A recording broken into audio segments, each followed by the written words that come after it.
দাও, আমি খাবো। তাহলে দিচ্ছ কেন? না খাবে না?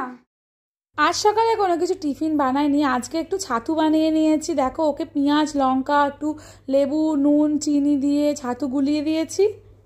আর আমি এরম করে খাই না বলে আমি একটু চিনি দিয়ে মুড়ি দিয়ে খাবো।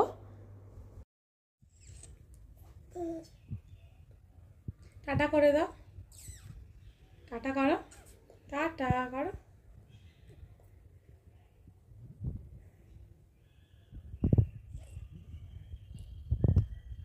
আমার কাজের সময় খালি আমার কোলে উঠবে করে বায়না করে, তাই ওকে আমি বললাম তুই একটু খেল, আমি রান্না বান্নাগুলো করে নিই। না, ও দেখো না শুয়ে গড়াচ্ছে, সারাক্ষণ শুধু শুয়ে পড়বে। যদি আমাকে একবার দেখে শুতে, অমনি পাশে এসে শুয়ে পড়বে। আসলে আমার মতোই হয়তো ল্যাথখোর হয়েছে। তোকে খেলতে বললাম, ও তো খেললো না, সেই জন্য ওকে বললাম ছাড়, তোকে খেলতে হবে না, আমি আমার কাজটা করে নিই। এই সময় আমি যদি এখন ওর সাথে খেলতে বসি, এখন অন্য কাজগুলো হবে না, ওকে আগে তাড়াতাড়ি স্নান করে ভাত খাওয়াতে হয় আমায়।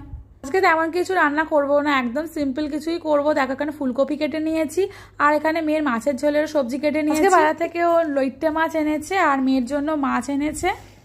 আমি রান্নাঘরে ছিলাম, ওকে খেলতে বলে গেছিলাম, আর দেখো কি খেলা খেলেছে, দেখো পুরো ঘরটাকে অগোছালো করেছে। ওকে দুপুরবেলা স্নান করিয়ে দিয়ে এখন ভাত খাওয়াতে বসে পড়েছি। দেখো আজকে ওকে মাছের ঝোল করে দিয়েছি, একদম পাতলা করে। মাছের ঝোলে আমি একটু শাক দিতে ভালোবাসি, যেদিন যেদিন শাক পাই না দিতে পারি না, নাহলে বেশিরভাগ সময় আমি একটু শাক দিয়ে করি। আর সিজনের ফুলকপি বলে আজকে দেখো ফার্স্ট টাইম ওকে ফুলকপি খাওয়াবো, ফুলকপি দিয়ে ওর মাছের ঝোল বানিয়ে খাওয়া অভ্যেস করুক।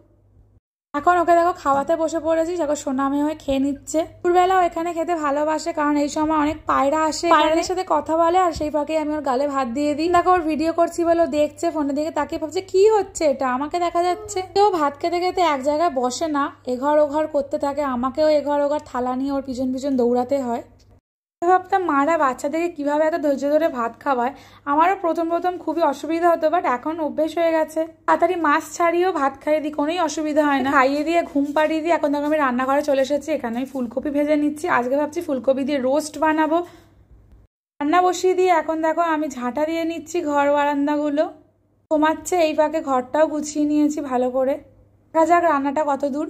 এই দেখো এখানে ঝোল ফুটে গেছে, জীবনের প্রথমবার ফুলকপি রোস্ট বানালাম। আজকে দেখা কি কি রান্না আছে, দেখো লইট্টে মাছের ঝুড়ো বানিয়েছি, একদমই ঝুড়ো হয়ে গেছে, ভাবিনি এতটা ড্রাই করে ফেলবো। কাদের লইট্টে মাছ খেতে ভালো লাগে অবশ্যই জানিও। আর এই দেখো ফুলকপি রোস্ট বানিয়ে জীবনে প্রথমবার ট্রাই করলাম, মোটামুটি ভালো হয়েছে, খুব খারাপ হয়েছে বলবো না। নিজেই রান্না করে নিজেই রান্নার প্রশংসা করি, কি করব, যাই হোক কে বা প্রশংসা করবে আমার রান্নার। তো আজকের ভিডিওটা এই পর্যন্ত, দেখা হচ্ছে নেক্সট কোনো একটা ব্লগে। সবাই খুব ভালো থেকো।